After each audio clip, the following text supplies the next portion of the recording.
In the 5th century BCE, Greece looked invincible. From the marble temples of Athens to the disciplined ranks of Sparta, the Greek world appeared to stand at the very peak of human civilization. Philosophy flourished, art reached for immortality. Democracy, fragile but radiant, was being tested for the first time in history. To the outside world, Greece was not a collection of city-states. It was a cultural empire without borders. But beneath the white stone and bronze statues, something was already breaking. Not in the battlefields, not in the assembly halls, but quietly, invisibly inside the ledgers of the city-states themselves. Athens, the jewel of the Greek world, was drowning in obligations it could no longer control. Sparta, rigid and proud, was trapped in an economic system built for war, not survival. Smaller Peleus, Corinth, Thebes, Argos borrowed, taxed, and extracted until their citizens could barely breathe. What followed was not sudden collapse, but a slow financial suffocation that no philosopher could argue away and no general could defeat with a spear. This is not the story of Greece falling to a single conqueror. It is the story of how debt unseen, unspoken, and politically explosive hollowed out the foundations of an entire civilization, long before Macedonian armies crossed its borders. Because when we speak of ancient Greece, we are taught to remember victories, Marathon, Salamis, Plataea. We are not taught to remember interest rates, emergency loans, war reparations, confiscated land, citizens sold into slavery because they could not repay what they owed. Yet it was these financial pressures, not foreign armies, that turned Greek city-states against one another, poisoned democracy, and made endless war inevitable. By the time Alexander the Great was born, Greece was already economically exhausted, its freedom mortgaged, its politics corrupted, its people divided between creditors and debtors. The collapse of ancient Greece did not begin with fire and blood. It began with promises written on stone tablets, and debts that could never be paid. In this video, we will uncover the hidden debt crisis that shattered ancient Greece from within and why its lessons still echo through modern economies today. To understand how debt poisoned ancient Greece, we must first strip away the romance. The Greek economy was not built on coins and markets as we imagine them today. It was built on land. Land was wealth, land was security, land was citizenship itself. To lose your land was not simply to become poor-rit, was to lose your place in society, and debt was the mechanism through which that loss occurred. In early Greek city-states, especially Athens, small farmers survived on narrow margins. A bad harvest, a drought, a war levy. Any disruption could force a family to borrow grain or silver simply to survive the winter. These loans were rarely forgiving. Interest accumulated quickly, and repayment was enforced with ruthless precision. The collateral was always the same: land, labor, or both.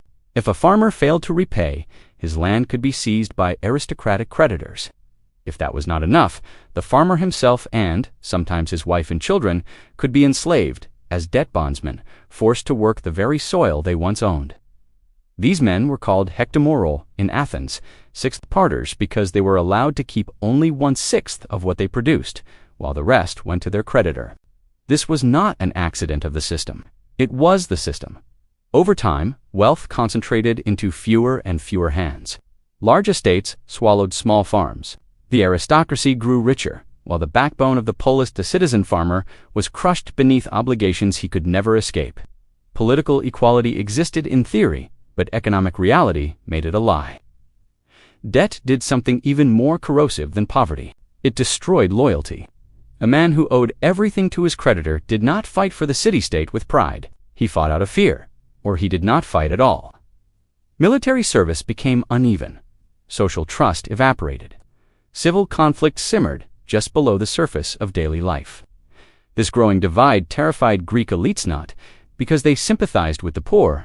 History had already shown them what happened when debtors snapped.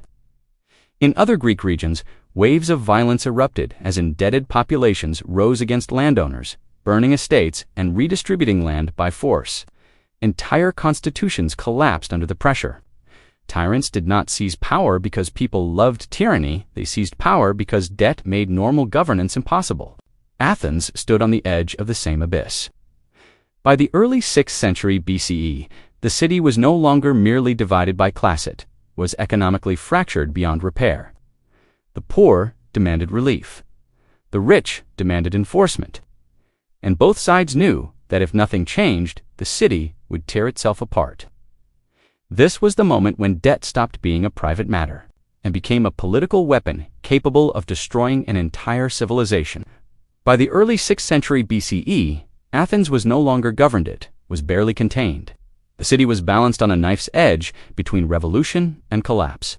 The poor were drowning in debt, their land seized, their freedom conditional.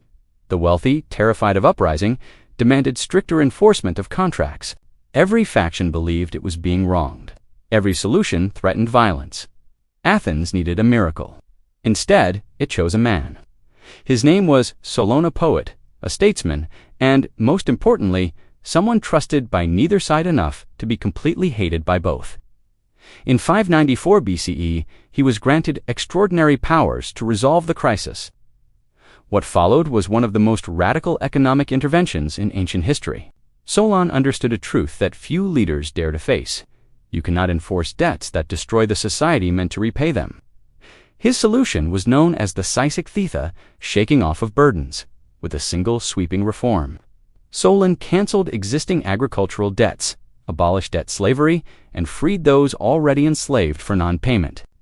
The stone markers that recorded debts on farmland were physically removed from the soil, an act as symbolic as it was revolutionary. For the poor, it was salvation. For creditors, it was confiscation. Solon did not redistribute land outright. He did not punish lenders, but he destroyed the legal power of debt to permanently enslave citizens. Contracts that had once seemed sacred were overridden by political necessity. The past was annulled not because it was unjust, but because it was unsustainable. This was an astonishing gamble. Canceling debts risked economic chaos. It undermined trust in future lending. It enraged elites who believed property rights were the foundation of order.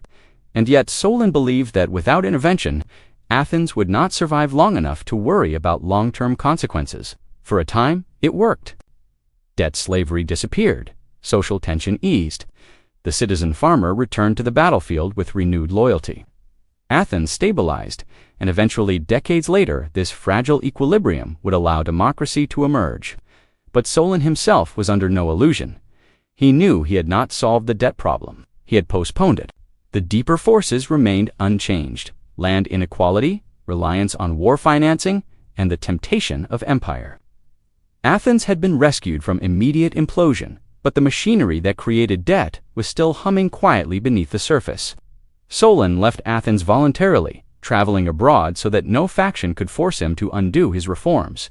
As he departed, he warned that his laws were not perfect tonally, the best that could be achieved under impossible circumstances. History would prove him right, because while Athens survived the debt crisis of the 6th century BCE, Greece as a whole would not escape the next one.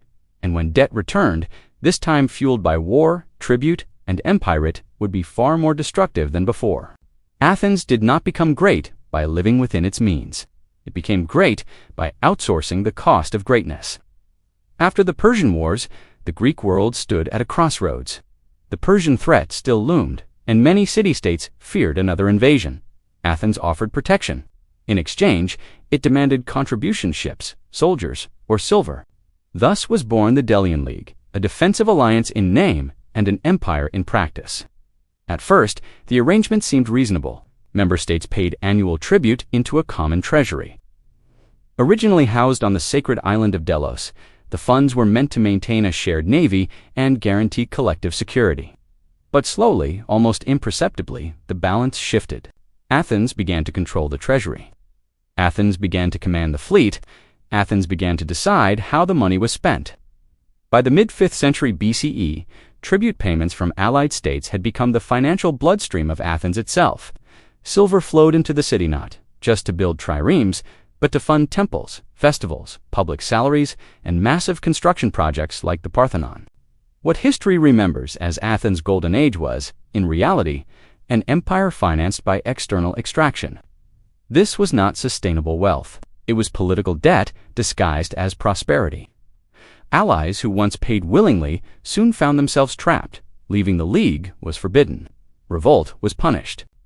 When cities like Naxos or Thassos attempted to break free, Athens responded not with negotiation, but with force. Tribute was no longer a contribution, it was an obligation enforced by warships. And war is expensive. Maintaining a permanent navy required constant funding. Rowers needed wages, ships needed repairs, harbors needed protection. The more Athens expanded its influence, the more money it needed simply to hold what it already controlled. The system created a fatal dependency. Athens could not afford peace. Any disruption to tribute rebellion, war losses, or trade collapse threatened the entire economic structure. The city-state that once feared debt slavery had reinvented debt on a massive scale, binding its empire together not through shared identity, but through coercion and fear. Meanwhile, inside Athens, the illusion of prosperity masked growing fragility. Public payments encouraged political loyalty but drained reserves. Construction projects impressed visitors but produced no long-term revenue. The economy became tied to imperial dominance rather than productive growth. Athens was no longer a city-state. It was a financial machine that required constant extraction to survive. And, like all such machines, it could function only as long as expansion continued. The moment resistance hardened, the moment tribute faltered, the moment war turned against Athens, the entire structure would begin to crack. That moment was approaching. And when it arrived, debt would no longer be hidden behind marble and silver. It would tear the Greek world apart. Empires built on credit do not fall quietly. They collapse violently. For Athens, that collapse began with a war it could not afford to lose and could not afford to stop. In 431 BCE, tensions between Athens and Sparta erupted into what would become the Peloponnesian War, a conflict that dragged on for nearly 3 decades. It was not just a clash of armies. It was a collision between two incompatible economic systems. Sparta was austere, land-based, and conservative. Athens was maritime, commercial, and debt-driven. At first, Athens believed it could outspend its enemies into submission. Tribute from the empire continued to flow. The navy dominated the seas. The city relied on its financial reserves and imperial income to absorb the shock of war. But war is not a fixed expense. It grows. Plague struck Athens early in the conflict, killing tens of thousands and crippling productivity. Trade routes were disrupted. Revolts spread among allied states, forcing Athens to spend even more resources suppressing rebellion rather than confronting Sparta directly. Each crisis drained silver from the treasury faster than it could be replaced. To survive, Athens did what indebted states always do. It borrowed from the future. Emergency taxes were imposed on citizens. Temple treasuries were raided. Sacred funds once untouchable were melted down to mint coinage. The Delian League treasury, once framed as a shared defense fund, became a war chest desperately emptied to delay defeat. As losses mounted, the political tone hardened. Democratic debate gave way to panic. Radical decisions were made in haste. Entire cities were punished collectively. Executions and confiscations became tools of fiscal control. Debt now ruled policy. When Athens was finally defeated in 404 BCE, the financial consequences were catastrophic. The empire was dismantled. Tribute vanished overnight. The navy was reduced. The city was forced to tear down its walls and accept Spartan dominance. But defeat was not the end. It was the beginning of a new debt regime. Sparta imposed harsh terms. Oligarchic governments replaced democracies across Greece. Wealthy elites were empowered to extract resources aggressively, often with foreign backing.